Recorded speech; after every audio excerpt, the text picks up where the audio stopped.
ಗ್ರಾಮೀಣಾಭಿವೃದ್ಧಿ ಮತ್ತು ಪಂಚಾಯತ್ ರಾಜ್ ಇಲಾಖೆಯಿಂದ ಹೊರಬಿದ್ದಿರುವ ಆದೇಶ ಇದೀಗ ಶಿವಮೊಗ್ಗ ಜಿಲ್ಲೆಯ ತೀರ್ಥಹಳ್ಳಿ ತಾಲೂಕಿನ ಗ್ರಾಮ ಪಂಚಾಯಿತಿಗಳಲ್ಲಿ ಭಾರಿ ಚರ್ಚೆಗೆ ಕಾರಣವಾಗಿದೆ.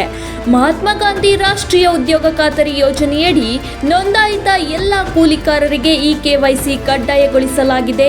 ಮಾರ್ಚ್ 16ರಂದು ನಡೆದ ಪ್ರಗತಿ ಪರಿಶೀಲನಾ ಸಭೆಯಲ್ಲಿ ಜಿಲ್ಲಾ ಪಂಚಾಯತ್ ಮುಖ್ಯ ಕಾರ್ಯನಿರ್ವಾಹಕ ಅಧಿಕಾರಿಗಳು ಸ್ಪಷ್ಟ ಸೂಚನೆ ನೀಡಿದ್ದಾರೆ. ಸರ್ಕಾರದ ಮಹತ್ವಾಕಾಂಕ್ಷಿ ಯೋಜನೆಯಾದ ಮಹಾತ್ಮ ಗಾಂಧಿ ರಾಷ್ಟ್ರೀಯ ಗ್ರಾಮೀಣ ಉದ್ಯೋಗ ಖಾತರಿ ಯೋಜನೆಯಡಿ ನೋಂದಾಯಿತ ಎಲ್ಲ ಕೂಲಿಕಾರರ ಈ ಕೆವೈಸಿಯನ್ನು ಇದೇ ಮಾರ್ಚ್ 31/3/2026 ಒಳಗಡೆ ಜಾಬ್ ಕಾರ್ಡ್ನವರು ಈ ಕೆವೈಸಿಯನ್ನು ಕಂಪಲ್ಸರಿ ಗ್ರಾಮ ಪಂಚಾಯತಿಗೆ ಬಂದು ಮಾಡಿಸ್ಕೊಳ್ಬೇಕು ಅಂತ ಸರ್ಕಾರದ ಸುತ್ತೋಲೆ ಅನುಸಾರ ನಮ್ಮ ಗ್ರಾಮ ಪಂಚಾಯತಿ ವ್ಯಾಪ್ತಿನಲ್ಲಿ ಫಲಾನುಭವಿಗಳನ್ನು ಈಗಾಗಲೇ ಗ್ರಾಮ ಪಂಚಾಯತಿಗೆ ಕರೆಸಿ ಮಾಡ್ತಾಯಿದ್ದೀವಿ. ಹಾಗೂ ಮನೆಗಳಿಗೆ ಭೇಟಿ ನೀಡಿ ಕೂಲಿಕಾರರ ಈ ಕೆವೈಸಿಯನ್ನು ಸಹ ನಮ್ಮ ಗ್ರಾಮ ಪಂಚಾಯತಿ ಸಿಬ್ಬಂದಿಯವರು ಹಾಗೂ ತಾಲೂಕು ಪಂಚಾಯತಿ ಆಗಮಿಸಿರುವ ಸಿಬ್ಬಂದಿಯವರು ಸಹ ಮಾಡ್ತಾಯಿದ್ದೀವಿ.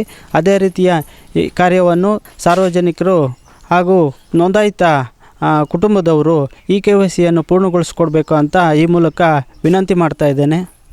ಮಾರ್ಚ್ 30ರೊಳಗೆ ಬಾಕಿ ಇರುವ ಎಲ್ಲ ಈ ಕೆವೈಸಿ ಕಾರ್ಯವನ್ನು ಪೂರ್ಣಗೊಳಿಸಬೇಕು. ಈ ಆದೇಶದ ಮೇರೆಗೆ ಗ್ರಾಮ ಪಂಚಾಯಿತಿ ಮಟ್ಟದಲ್ಲಿ ಡಿಇಒ, ಬಿಎಫ್ಟಿ, ಬಿಲ್ ಕಲೆಕ್ಟರ್ ಹಾಗೂ ನೀರು ಸರಬರಾಜು ಸಿಬ್ಬಂದಿಗೆ ಜವಾಬ್ದಾರಿ ಹಂಚಿಕೆ ಮಾಡಲಾಗಿದೆ. ಈ ಕೆವೈಸಿಯಲ್ಲಿ ಸ್ವಲ್ಪ ಟೆಕ್ನಿಕಲ್ ಪ್ರಾಬ್ಲಮ್ ಇದೆ. ಅದರಲ್ಲಿ ಕೆಲವು ಸರ್ವರ್ ಪ್ರಾಬ್ಲಮ್ ಇದೆ. ಒಂದು ಮನೆಗೆ ಒಂದು 2 ಸರಿ ಹೋಗಬೇಕಾಗತ್ತೆ, ಒಂದು ಸರಿ ಸಿಗೋದಿಲ್ಲ. ಭಾರಿ ಗ್ರಾಮ ಪಂಚಾಯತಿ ಮಟ್ಟದಲ್ಲಿ ತುಂಬ ಕಷ್ಟಪಟ್ಟು ಎಲ್ಲ PDO ಇಂದ ಹಿಡಿದು ಸಿಬ್ಬಂದಿಗಳಿಂದ ಹಿಡಿದು ತಾಲೂಕು ಲೆವೆಲಿಂದ ಹಿಡಿದು ಎಲ್ಲರೂ ಕೂಡ ಕಷ್ಟಪಟ್ಟು ಮಾಡ್ತಾ ಇದ್ದಾರೆ. ಹಾಗಾಗಿ ಸಾರ್ವಜನಿಕರು ಇದರಲ್ಲಿ ಸಹಕರಿಸಬೇಕು ಅಂತ ಕೇಳ್ಕೊತೀವಿ. ಎಲ್ಲ ಸಿಬ್ಬಂದಿ ಸೇರಿ ಮನೆಗೆ ತೆರಳಿ ಕೂಲಿಕಾರರ ಈ ಕೆವೈಸಿ ಪೂರ್ಣಗೊಳಿಸುವಂತೆ ಸೂಚಿಸಲಾಗಿದೆ. ಆದರೆ ನೆಲಮಟ್ಟದ ವಾಸ್ತವ ಪರಿಸ್ಥಿತಿ ಬೇರೆಯದ್ದೇ ಕತೆ ಹೇಳ್ತಾ ಇದೆ.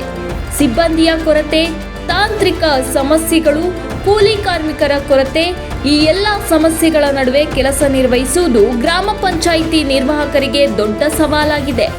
ಮೇಲಾಧಿಕಾರಿಗಳ ಒತ್ತಡ ದಿನದಿಂದ ದಿನಕ್ಕೆ ಹೆಚ್ಚಾಗ್ತಾ ಇದೆ. ಗಡುವು ಹತ್ತಿರವಾಗ್ತಾ ಇದ್ದಂತೆ ಆತಂಕವೂ ಗಟ್ಟಿಯಾಗ್ತಾ ಇದೆ. ಕೆಲಸ ಪೂರ್ಣಗೊಳಿಸದಿದ್ದರೆ ಕ್ರಮದ ಭೀತಿ. ಇದರ ನಡುವೆ ನಿರ್ವಾಹಕರ ಸಂಕಷ್ಟದ ವಲಯದಲ್ಲಿ ಸಿಲುಕಿಕೊಳ್ತಾ ಇದೆ. ಕೆಲವು ಪಂಚಾಯಿತಿಗಳಲ್ಲಿ ಕೇಳಿ ಬರ್ತಾ ಇರುವಂತಹ ಮಾತುಗಳು ಇನ್ನಷ್ಟು ಆತಂಕ ಹುಟ್ಟಿಸ್ತಾ ಇದೆ. ಈ ರೀತಿ ಒತ್ತಡ ಮುಂದುವರಿದರೆ ಪಂಚಾಯಿತಿ ಕಾರ್ಯವೇ ಸ್ಥಗಿತಗೊಳ್ಳುವ ಸಾಧ್ಯತೆಯೂ ಇದೆ. ಮುಂದಿನ ದಿನಗಳಲ್ಲಿ ಮುಚ್ಚುವ ಪರಿಸ್ಥಿತಿಗೂ ತಲುಪಬಹುದು. ಇದು ಕೇವಲ ಒಂದು ಈ ಕೆವೈಸಿಯ ಪ್ರಕ್ರಿಯೆ ವಿಷಯವಲ್ಲ. ಇದು ಗ್ರಾಮ ಮಟ್ಟದ ಆಡಳಿತ ವ್ಯವಸ್ಥೆಯನ್ನೇ ಕೆಂಗಡಿಸುತ್ತಿರುವ ಗಂಭೀರ ಪರಿಸ್ಥಿತಿ. ಇನ್ನೊಂದೆಡೆ ಪಾರದರ್ಶಕತೆಗಾಗಿ ಸರ್ಕಾರದ ಕಠಿಣ ಕ್ರಮ, ಮತ್ತೊಂದು ಕಡೆ ನೆಲಮಟ್ಟದ ಸಮಸ್ಯೆಗಳ ನಡುವೆ ಸಿಲುಕಿರುವ ಸಿಬ್ಬಂದಿ. ಮಾರ್ಚ್ 30ರ ಗಡುವಿನೊಳಗೆ ಎಲ್ಲ ಕೆಲಸ ಪೂರ್ಣಗೊಳ್ಳುತ್ತದೆಯೇ ಅಥವಾ ಈ ಒತ್ತಡ ಗ್ರಾಮ ಪಂಚಾಯಿತಿಗಳ ಕಾರ್ಯವ್ಯವಸ್ಥೆಯನ್ನೇ ಕುಸಿತದ ದಾರಿಗೆ ತಳ್ಳುತ್ತದೆಯೇ? ಇದೀಗ ಎಲ್ಲರ ಕಣ್ಣು ಸರ್ಕಾರದ ಮುಂದಿನ ನಡೆ ಮತ್ತು ನಿರ್ಧಾರದ ಮೇಲೆ ನಿಂತಿದೆ.